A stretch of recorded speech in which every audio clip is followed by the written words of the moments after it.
Quiero dar una cordial bienvenida a toda la gente que se está uniendo en este momento a nosotros en línea. Qué bueno que están con nosotros. Y bueno, vamos a continuar con nuestra serie Todos somos parte. Miren, la tarea más importante que tiene un líder de una organización, de una iglesia, de un país, de cualquier grupo de personas, es transmitir visión. Evidentemente el liderazgo incluye muchas otras cosas más, ¿no? Hay muchos niveles en los que tiene que trabajar un líder con su equipo, pero si la gente no capta la esencia de la visión que el líder tiene acerca de lo que están tratando de lograr, es muy difícil tener éxito como equipo. Un excelente ejemplo de esto se dio en 1675, cuando le encargaron a Christopher Wren la remodelación de la Catedral de San Pablo. En esa época, los arquitectos que diseñaban las catedrales generalmente no veían el trabajo terminado, tardaban varias generaciones en construir las cosas. Y entonces algunos de ellos hacían dibujos, otros hacían maquetas para que la gente supiera lo que estaba construyendo. Pero la mayor parte de los trabajadores lo que hacían era tallar piedras para que entraran perfectamente a las paredes. Entonces muchos de ellos no se ocupaban mucho de cómo se iba a ver, simplemente estaban tallando sus piedras. Y tratando de motivar a la gente durante esa remodelación, periodistas entrevistaban a los trabajadores. Y entonces era evidente quiénes tenían una visión clara y quiénes no, porque les preguntaban los periodistas, ¿y usted qué está haciendo aquí? Y muchos contestaban, pues yo tallando piedras. ¿No? ¿Y usted qué está haciendo aquí? No, pues yo tallando piedras. ¿No? ¿Y usted? No, pues yo ganándome para la chuleta, ¿no? O sea, vengo a trabajar. Pero de repente le preguntan a uno, ¿y usted qué está haciendo aquí? Y dijo, yo estoy cooperando con Christopher Wren para construir la catedral más hermosa del mundo. ¿Ustedes se imaginan con qué amor hacía ese señor su trabajo? ¿Cómo tallaba las piedras? ¿Cuánto podía contribuir él a la visión? Porque la tenía clara. Y yo creo que ese es uno de los problemas que tenemos en la iglesia. En la iglesia, y no me refiero en nuestra iglesia, sino en la iglesia en general. La gente no tiene una visión clara de lo que Jesucristo estaba tratando de lograr. Nosotros trabajamos todos juntos para construir la iglesia de Cristo. Pero ahí no me refiero al edificio. Me refiero a la familia de Dios que formamos todos los que somos cristianos, seguidores de Cristo. Muchas personas llegan a la iglesia quebrantados por ciertos problemas que han tenido en sus vidas, algunos enfermos, pero aparte vemos afuera de la iglesia muchísima necesidad. Y entonces enfocamos nuestros esfuerzos en tratar de ayudarle a la gente a que su vida mejore, que se transforme, ¿no? Y pues queremos todos tener una mejor vida. O queremos ayudarle a los que están afuera a tener una mejor vida. Pero necesitamos entender que sentirnos mejor es un efecto secundario de cumplir la visión que tenía Cristo. Porque la visión de Cristo es mucho mayor que una mejor vida. Y necesitamos tener eso muy clarito. Por eso estamos estudiando esta serie que llamamos Todos somos parte. Porque primero tienes que entender que todos los que somos miembros de esta iglesia somos la iglesia. Tú y yo somos comunidad de fe. Pero necesitamos tener la visión muy clara. Como les expliqué la semana pasada, esta campaña que estamos iniciando es una campaña de ampliación de nuestro edificio, pero lo más importante no es el edificio. Lo más importante es que tengamos clara la visión de lo que Cristo estaba tratando de lograr en esta tierra. Lo demás son efectos secundarios, incluyendo el edificio. ¿Okay? Esta serie, este mensaje en particular y algunos de la serie están basados en parte en el libro de Hechos de los Apóstoles y me parece muy pertinente porque Hechos de los Apóstoles nos cuenta el inicio de la iglesia después de Cristo. ¿Okay? Es un libro que es como un eslabón muy importante porque conecta lo que pasa en los evangelios con todo lo demás que pasa en el Nuevo Testamento. Entonces, Hechos es la conexión entre entender lo que hizo Cristo y lo que hicieron sus seguidores después de Cristo. Entonces, es la historia de un grupito de hombres totalmente desconocidos en un rincón del mundo que abrazaron la visión que tenía Cristo y gracias a eso cambiaron al mundo.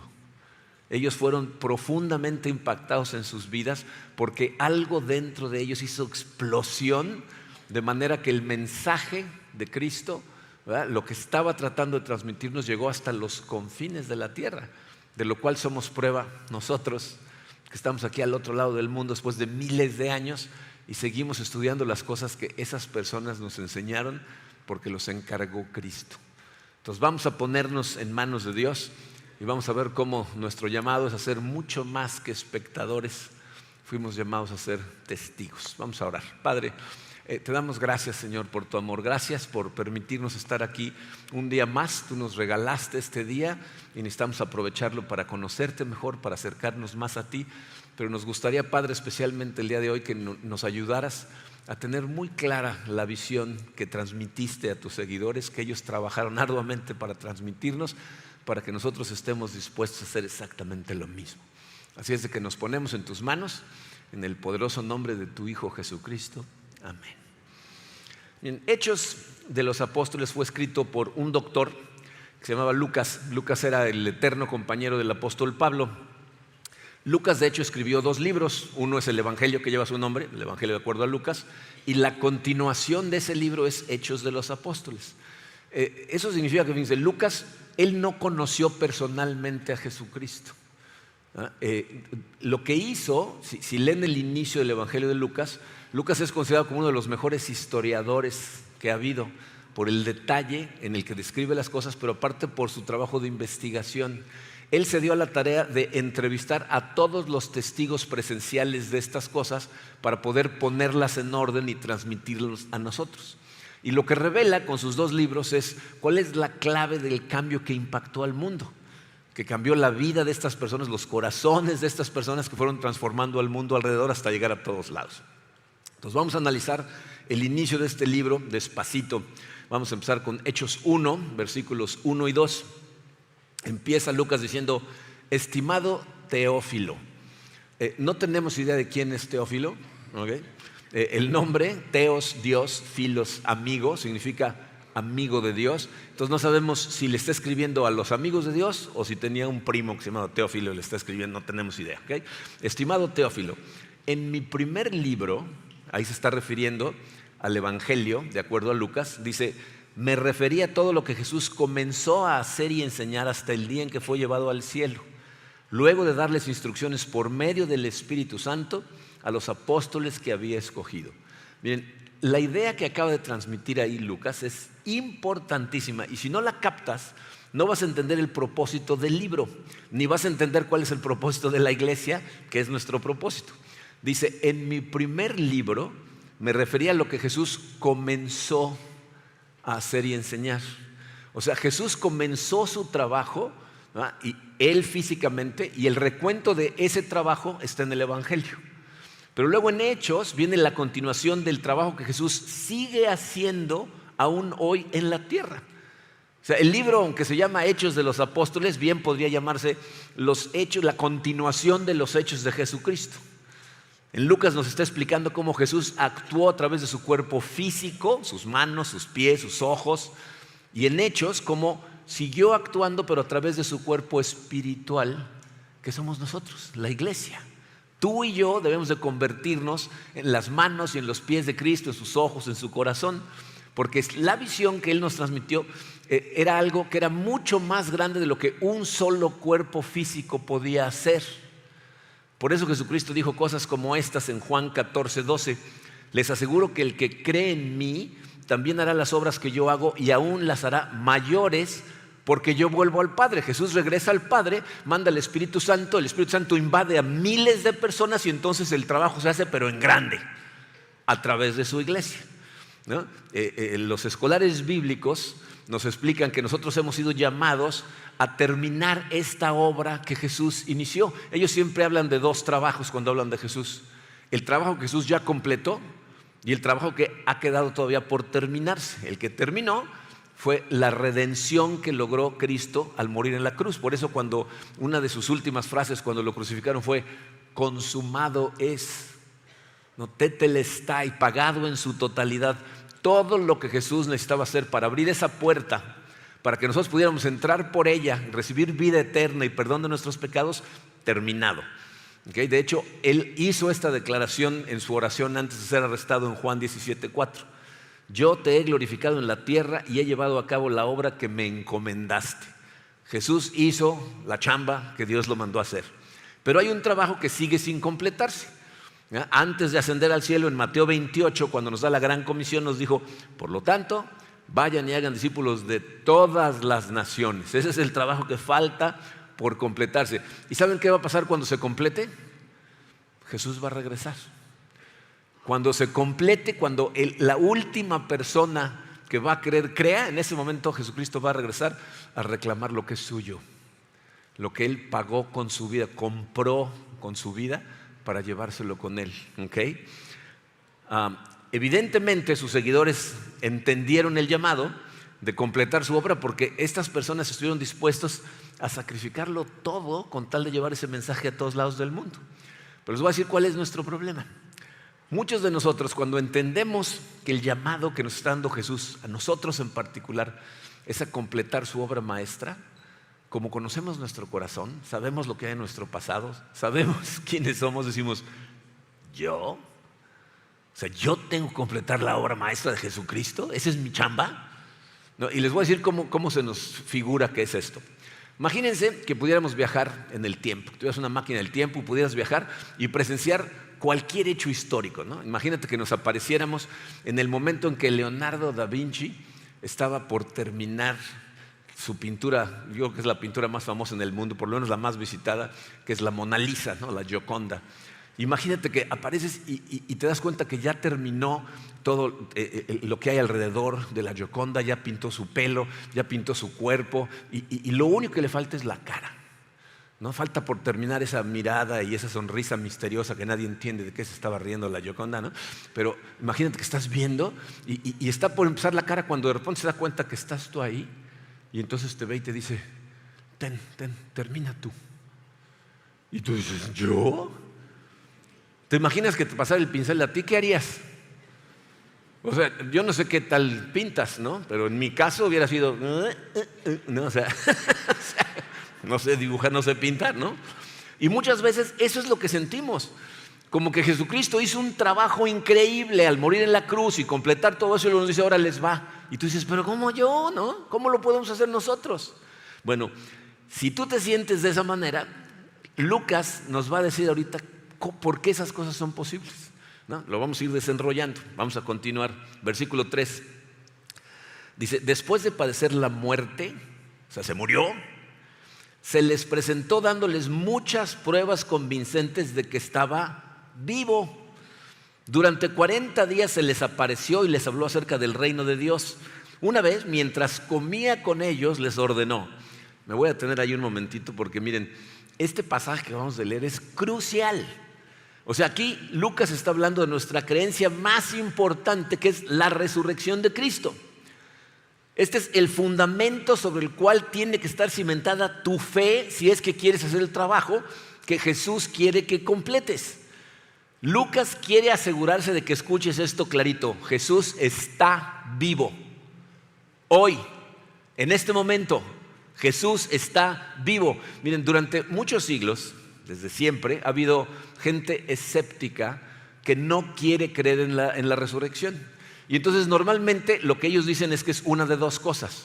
O lo alucinaron los discípulos que querían tanto a Jesucristo que alucinaron que lo vieron otra vez vivo, o lo inventaron, ¿no? Se pusieron de acuerdo: vamos a crear una nueva religión y vamos a decirles a todos que lo vimos resucitado. Entonces, Lucas sabe que es fundamental que a ti no te quede ninguna duda. Y por eso nos dice las cosas como nos las dice. Dice: les dio muchas pruebas convincentes de que estaba vivo. Y lo primero que dice es que se les apareció durante 40 días. Dice: se les apareció. La palabra en griego es optanómenos. Significa pusieron sus ojos en él. En términos de hoy en día, la gente dice: lo vi con mis propios ojos, ¿no? O sea, cuando dicen eso, tú dices: pues ¿con qué ojos los ibas a ver, no? Pero lo que están diciendo es: a mí no me lo contaron. Esto no es un chisme del vecindario. Yo ahí estaba, yo lo vi, ¿no? Pablo, por eso en 1 Corintios 15, cuando está dando testimonio de estas cosas, dice: se le apareció en alguna ocasión a más de 500 personas, algunos de los cuales siguen vivos. O sea, ve y pregúntales. Ese es el tipo de personas a los que Lucas fue y entrevistó. Les dijo, a ver, cuéntame, ¿qué vieron? Luego, después de esas 500 personas, se le apareció a Pedro. Luego a los 12 todos juntos. Luego a Santiago. Yo no sé si entiendes este asunto de las alucinaciones, pero así no funcionan. ¿Ok? O sea, de hecho, ni siquiera si estudias el término de alucinación, el término alucinación masiva no existe, porque las alucinaciones funcionan de forma individual. Existe un término que se llama histeria colectiva, que es cuando un grupo de personas se sugestionan por el efecto masivo y todos tienen síntomas similares. ¿Ok? Pero las alucinaciones no suceden a diferentes grupos de personas en diferentes lugares, en diferentes tiempos, a menos que todos estén fumando de lo mismo. O sea, no funcionan. ¿Ok? Aparte dice, les habló, les contó del reino, les habló de lo que la iglesia debería de ser, lo que el Espíritu Santo iba a hacer en ellos. Todas fueron cosas que sucedieron. Esas no son alucinaciones. Pero encima dice, comió con ellos. ¿Entiendes que las alucinaciones no comen? O sea, si tú te estás a punto de comer unos tacos al pastor y si aparece una alucinación y se empieza a comer tu taco, te están robando el taco. O sea, las alucinaciones no desaparece la comida en el aire. Si es una alucinación, no lo vas a ver comer y que desaparezca la comida que tienes enfrente. Y ahí, fíjense, si ustedes leen cuando se aparece a los discípulos, dice que se aparece entre ellos cuando están encerrados en un cuarto y empiezan a temblar de miedo. ¿Y qué hace Jesús? Les dice, denme un poco del pescado. Se lo empieza a comer, entonces todos dicen, está vivo, se está comiendo. Las alucinaciones, piensan primero que es un fantasma, pero si hubiera echado el pescado a la boca, el pescado se hubiera caído al piso. Las alucinaciones no funcionan así, por eso dice pruebas convincentes de que estaba vivo. Pero miren, sin duda alguna, la prueba más convincente de que Jesucristo resucitó y lo vieron es el cambio que sucedió en la vida de todas las personas que lo vieron morir y después lo vieron resucitado. O sea, de hecho, fíjense, los historiadores no pueden explicar la conversión de Pablo. Pablo, que primero estaba matando cristianos y de repente regresa y ahora es el principal promotor de la iglesia. A menos que Cristo se le haya aparecido en el camino a Damasco, no hay explicación alguna. Y esta gente de verdad estuvieron dispuestos a hacer lo que fuera para traer ese mensaje a nosotros. En un momentito vamos a llegar al versículo 8, en donde Jesucristo les dice, ustedes me van a ser mis testigos en Jerusalén, en Samaria, etcétera, ¿no? ¿Saben ustedes cómo se dice testigo en griego? O sea, si tú lees ese pasaje en griego, ¿sabes qué dice ahí en lugar de testigo? Dice mártires. Mártir es una palabra en griego que se traduce literalmente como testigo. Estos hombres estuvieron dispuestos, estaban tan convencidos de que lo vieron vivo que estuvieron dispuestos a sacrificarlo todo por llevar ese mensaje y mataron a tantos de ellos que la palabra cambió de significado. Hoy cuando tú oyes la palabra mártir, no piensas en un testigo, ni en griego ni en español. Piensas en alguien que dio su vida por su fe. Por esa razón cambió el significado de la palabra. Pero eso es lo que significa. Mártir significa testificar. Entonces, ¿cómo puede decir alguien que ese grupo de personas inventaron que había resucitado para crear una nueva religión? O sea, díganme, ¿quién estaría dispuesto a dar la vida por algo que sabe que es una mentira? Hay gente que a lo mejor da su vida por cosas que pensaban que eran verdad y luego resultaron falsas. Pero estos hombres lo vieron, entonces dijeron, lo vimos, y algunos de ellos dijeron, retráctate o te matamos. Y dijeron, mátame, porque yo lo vi. ¿Quién iba a morir de esa manera sabiendo que no es cierto? Me voy a morir con la mentira para que siga la religión. ¿En beneficio de quién? Si perdieron todo.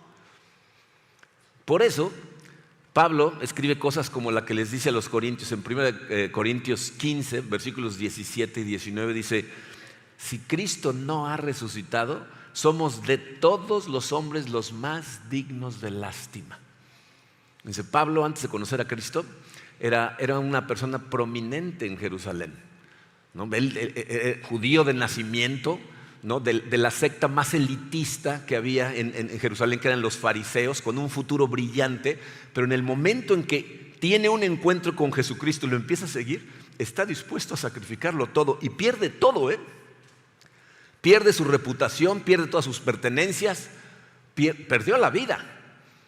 Lo persiguieron judíos, cristianos, o sea, todo el mundo trató de matar a Pedro en algún momento. Por eso Pablo dice, si Cristo no resucitó, miren, imagínense que dos personas tienen la oportunidad de hacer una inversión. Hay un negocio que se va a empezar y la persona que va a empezar el negocio dice, ¿quién quiere invertir? Y entonces el primero dice, pues yo traigo 100 pesos. Ahí están. Pero el segundo dice, ¿cuánto hace falta? No, pues hace falta 100 millones de pesos. Yo quiero invertir en esto. Y van y venden su casa, venden sus coches, sacan los ahorros que tienen para la universidad de sus hijos, sus fondos de retiro, le piden prestado a toda su familia y van y ponen la diferencia. Si al mes el individuo se desaparece con todo el dinero, el que puso los 100 pesos, ¿qué va a decir? ¿No? Pero ¿qué tal el que puso toda la diferencia y sacrificó absolutamente todo? Eso es lo que está diciendo Pablo. Dice, necesitas darte cuenta de que vale la pena sacrificarlo todo por este mensaje. Y esto, miren, de alguna manera nos invita a la reflexión. Porque creo que para mucha gente el pensar que Cristo a lo mejor no resucitó no cambiaría tanto su vida. O sea, no sentirían que perdieron tanto. ¿Por qué? Porque no han invertido tanto. No han sacrificado tanto. ¿Cuánto has invertido de tu vida en Cristo? Si tu inversión se reduce a 1 hora a la semana y alguien te dice, pues yo porque no resto, dirías, Pero si le has dado tu vida a Cristo, o sea, si realmente vives para la gloria de Dios, lo cual no significa que renuncies a tu trabajo y te vas de misionero a Timbuktu. Significa que entiendes que tú eres un mensajero de Cristo a donde estés. En tu trabajo, en tu escuela, con tus amigos, en todas las áreas de tu vida. Porque piensa el otro lado de la moneda. Porque Pablo lo que está diciendo, y si la inversión es cierta, mis ganancias son eternas. Pablo está diciendo, si fuera falso sería terrible, pero yo sé que no es así. Fíjense lo que termina en 1 Corintios 15, 8 dice, porque por último, como a uno nacido fuera de tiempo, se me apareció también a mí. Pablo está diciendo, está vivo, yo lo vi, nadie me lo platicó, se me apareció. Y eso es lo que está diciendo Lucas. Estos hombres tenían la seguridad porque fueron testigos y estuvieron dispuestos a darlo todo porque Jesús está vivo. Entonces, piensa en lo que está pasando aquí con Hechos. Lucas nos va a explicar lo que pasó con la iglesia, pero antes de explicarte nada acerca de la iglesia, quiere que te quede claro, Jesús está vivo. Y ahora sí continuamos. Dice, una vez mientras comía con ellos les ordenó, no se alejen de Jerusalén, sino esperen la promesa del Padre de la cual les había hablado. Juan bautizó con agua, pero dentro de pocos días ustedes serán bautizados con el Espíritu Santo, ¿no? Jesús les dice, no se me vayan, porque les prometí al Espíritu Santo, se los voy a mandar y espérenlo, porque lo van a necesitar. Si tratan de hacer este encarguito sin el Espíritu Santo, no van a poder, no va a funcionar. Pero miren, necesitamos analizar las palabras que utilizó, porque es una imagen hermosa que nos pinta acerca de lo que sucede con el Espíritu Santo. Dice, Juan bautizó con agua, ustedes van a ser bautizados con el Espíritu Santo.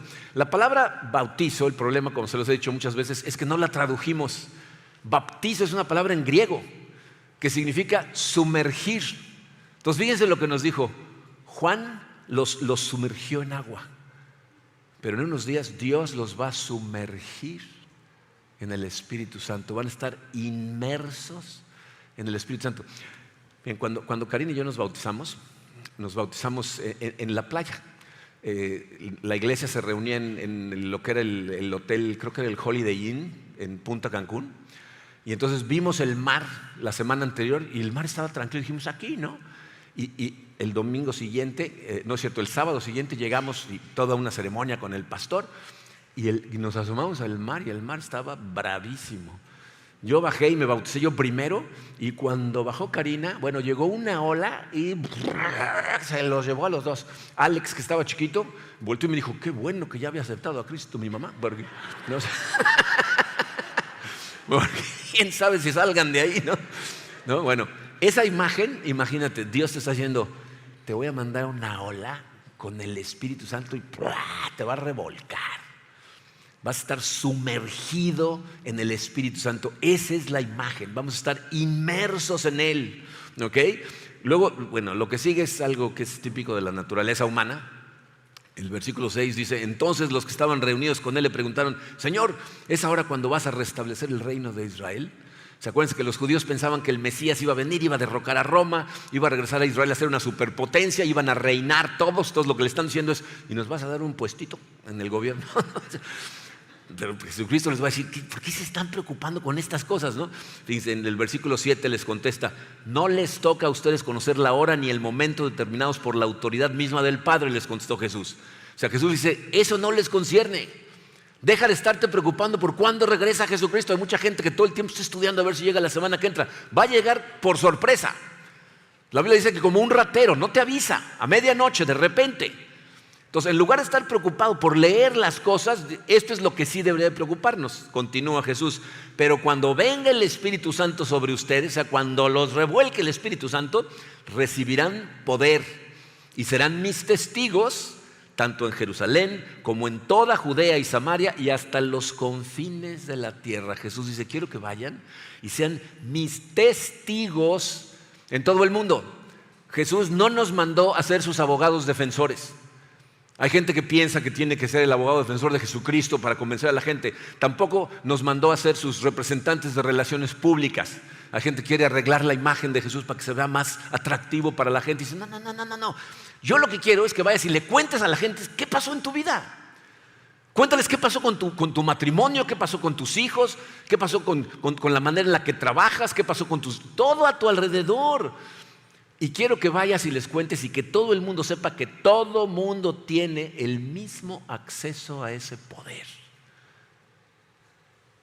Una mejor vida es un efecto secundario y sucede, pero aún más importante, vida eterna en la presencia de Jesucristo para siempre. Ese es el mensaje de salvación, ese es el llamado. Pero ahí muy importante les dice: y recibirán poder. ¿Qué tipo de poder es el que recibimos? Es el poder de la resurrección. Y miren, ni siquiera tenemos que especular qué es y qué hace ese poder, porque Pablo mismo nos lo explica en otro lado. En Romanos 8:11, fíjense lo que dice: el Espíritu de Dios, quien levantó a Jesús de los muertos, vive en ustedes, y así como Dios levantó a Cristo Jesús de los muertos, Él dará vida a sus cuerpos mortales mediante el mismo Espíritu quien vive en ustedes. Aquí está hablando de dos cosas. Una, eternamente, porque nos va a dar vida eterna. Pero la palabra que está utilizando aquí Lucas, el poder, es dínamos, que es de donde proviene nuestra palabra dinamita. Cuando tú piensas en dinamita, ¿qué te viene a la mente? Explosiones, ¿no? Sin embargo, los que hemos caminado por este camino mucho tiempo sabemos que este poder del que está hablando Lucas es un poder que empieza dentro de ti, en tu corazón, de forma muy silenciosa. Cuando tú pones tu vida en las manos de Dios, en las manos del Espíritu Santo, entonces se convierte en un poder explosivo que empieza dentro de ti, te empieza a transformar poco a poco, pero llega un momento en donde no puedes contenerlo y empieza a salir y empieza a inundar toda tu vida. Empiezas a cambiar la manera en que amas a tu pareja, en que te relacionas con tus hijos, en que percibes la importancia de trabajar como para Dios, en donde te interesa qué tipo de amigos tienes, si eres una influencia para ellos o si ellos son una influencia para ti. Empiezan a cambiar los jóvenes. O sea, lo que hace ese poder es empieza a resucitar cosas en tu vida. Fíjate, ¿en dónde es más útil el poder de la resurrección? ¿En dónde sería más útil? Pues en un lugar donde haya muertos, ¿no? Un cementerio, por ejemplo, sería un excelente lugar para el poder de la resurrección. ¿Son conscientes de que algunas personas, su vida es un cementerio ambulante? O sea, tienen un montón de áreas en su vida que están muertas y lo que necesitan es resurrección. Hay matrimonios que necesitan resurrección, relaciones con hijos, con amigos, con padres, ¿no? O sea, hay tantas áreas en nuestra vida que necesitan ser resucitadas. O sea, el poder de la resurrección a través del Espíritu Santo empieza a darle vida a todas esas áreas. Entonces Jesucristo lo que nos está diciendo es: yo quiero que experimentes ese poder y que luego vayas y seas mi testigo en todos lados, a donde vayas. ¿Y saben qué es lo maravilloso? Miren, esta iglesia va a cumplir en abril 23 años. Aquí en la iglesia tenemos tantos testimonios de gente que ha experimentado ese poder. O sea, no tienes que irte a otro lado para averiguarlo. Empieza a conectarte y vas a darte cuenta de la cantidad de gente que han resucitado áreas de su vida y ahora le están ayudando a otros a entender que ese poder está también a sus manos, en sus manos. Tienen acceso a él. Dice, tenemos aquí un ministerio de matrimonios. Y muchos de los líderes que llevan grupos de matrimonios tenían un tiradero en su matrimonio. Algunos llegaron con el matrimonio hecho pedazos, le permitieron al Espíritu Santo transformar sus corazones, aprendieron a amarse de otra manera y hoy ellos están dirigiendo los grupos de matrimonios. En nuestro ministerio celebremos la recuperación. A ese ministerio la gente va cuando tiene hábitos tan arraigados, vicios, que no les permiten tener una buena relación con Dios, una buena relación con otras personas, ni con ellos mismos, y empieza un proceso de restauración. Bueno, los líderes de ese ministerio empezaron primero permitiendo al Espíritu restaurarlos a ellos, porque estaban hechos un tiradero. Lo mismo pasa con nuestros jóvenes. Tenemos jóvenes líderes, mentores de otros jóvenes que cuando empezaron estaban destrozados, pero le permiten al Espíritu Santo trabajar en ellos y entonces empiezan a ayudarle a otros.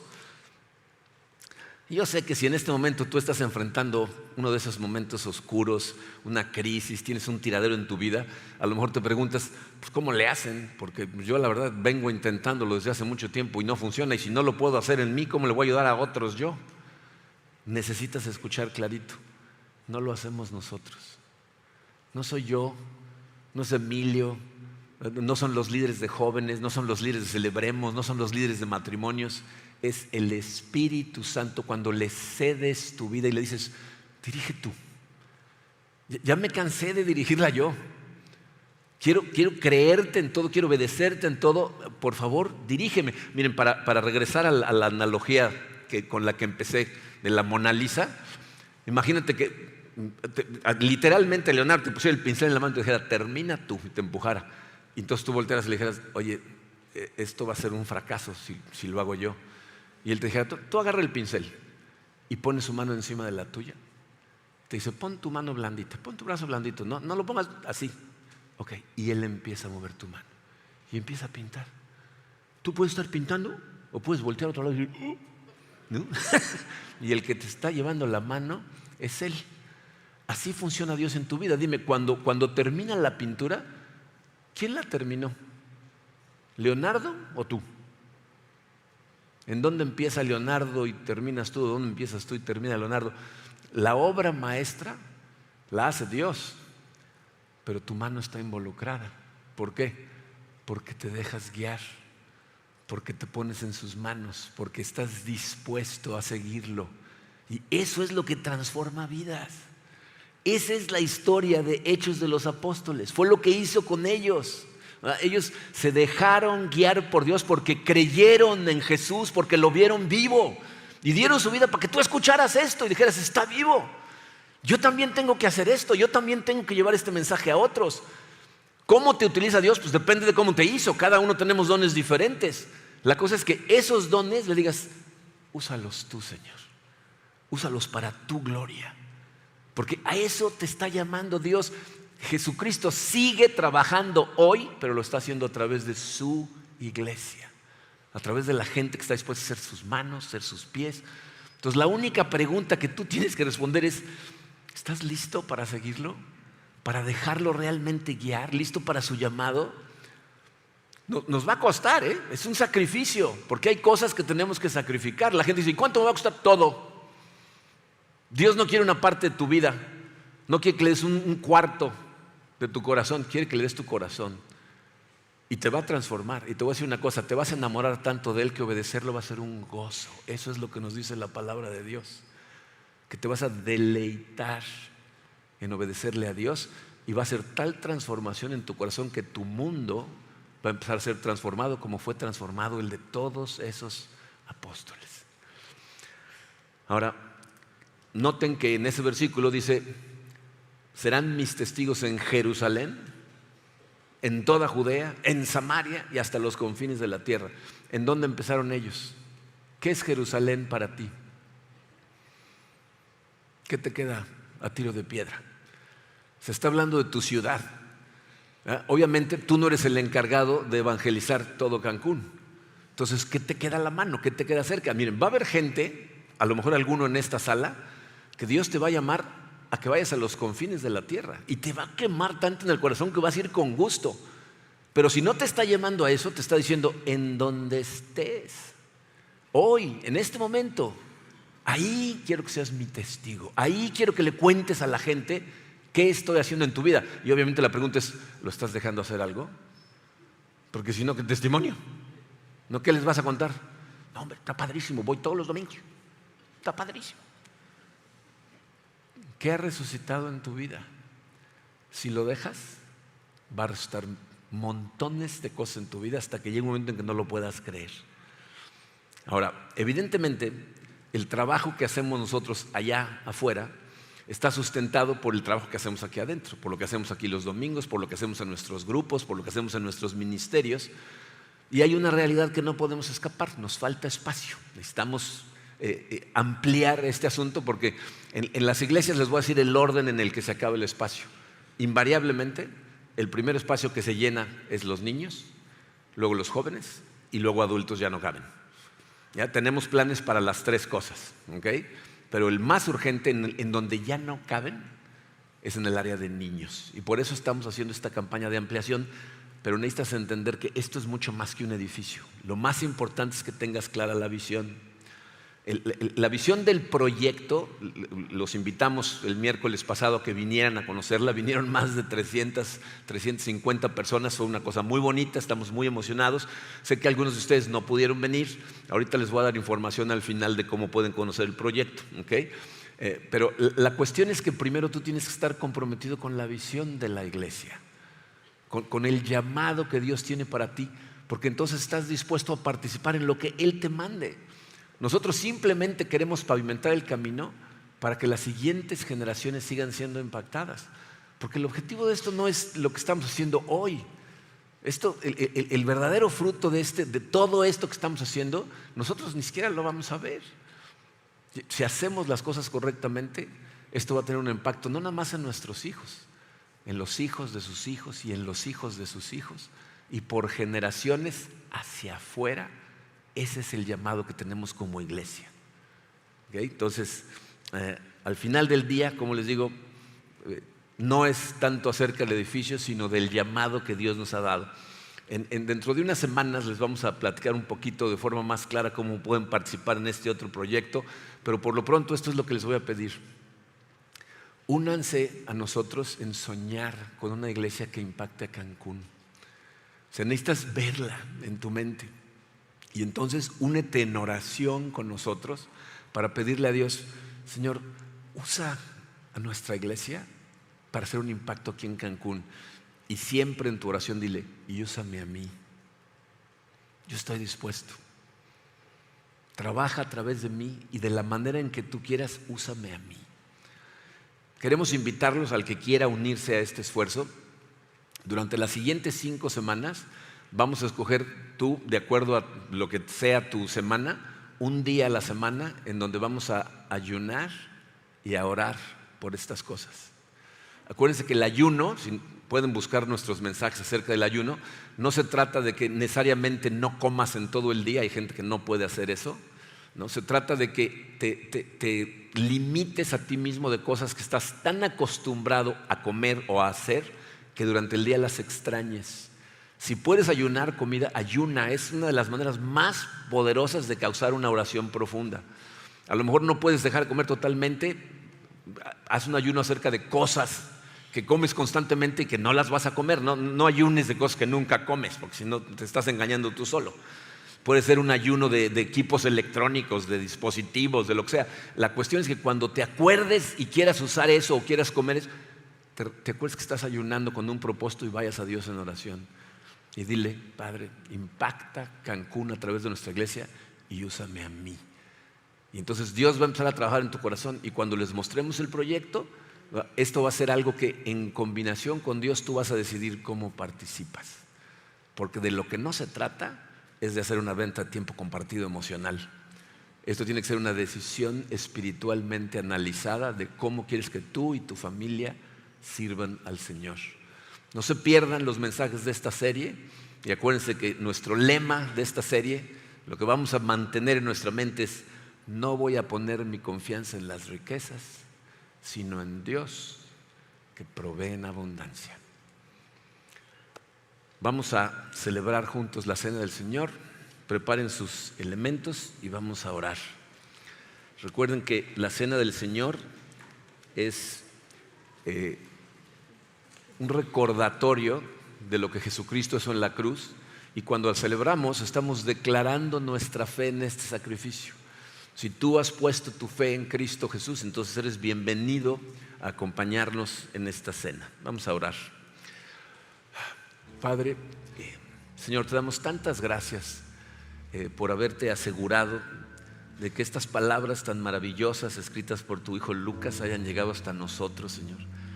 Nos muestran cómo gente común y corriente como nosotros, hace miles de años y en circunstancias bastante más precarias que las que enfrentamos nosotros, estuvieron dispuestos a vivir para ti y, si fue necesario, morir por ti.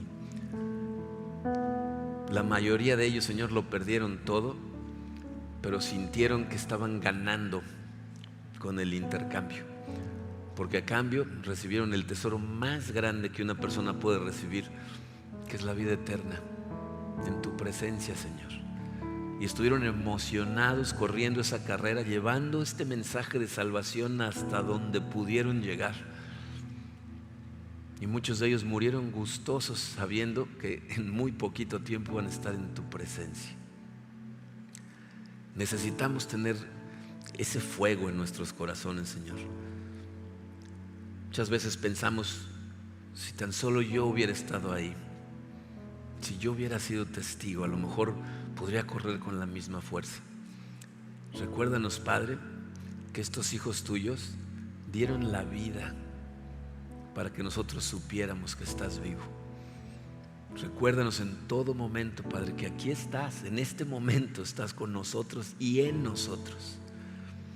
Inúndanos, Señor, revuélcanos en una ola de tu Santo Espíritu y permite que explote dentro de nosotros de manera que salga y no podamos contener el llevar este mensaje a todos los demás.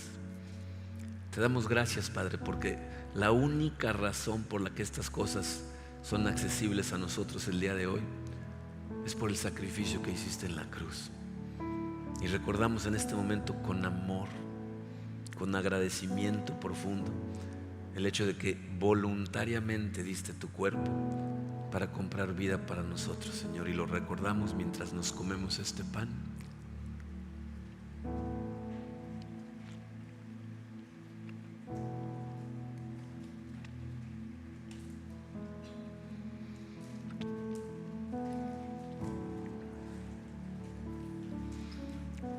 Y de la misma forma, Señor, te agradecemos y recordamos con amor el que hayas estado dispuesto a derramar tu sangre, que tu palabra nos dice que nos limpia al 100%, el perdón de todos nuestros pecados.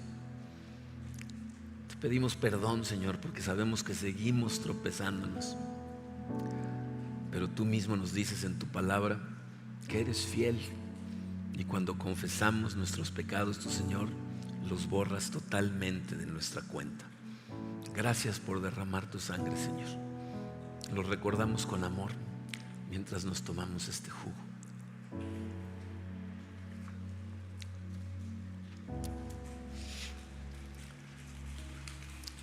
Quiero darte gracias, Padre, por adelantado, por la cantidad de resurrecciones que vas a llevar a cabo en la vida de tanta gente.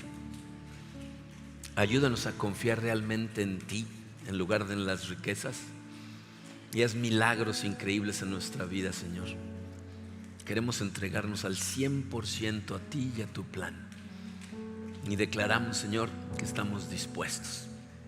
Guíanos tú, Señor. Vamos a poner nuestra confianza en ti. En el nombre hermoso de tu Hijo Jesucristo.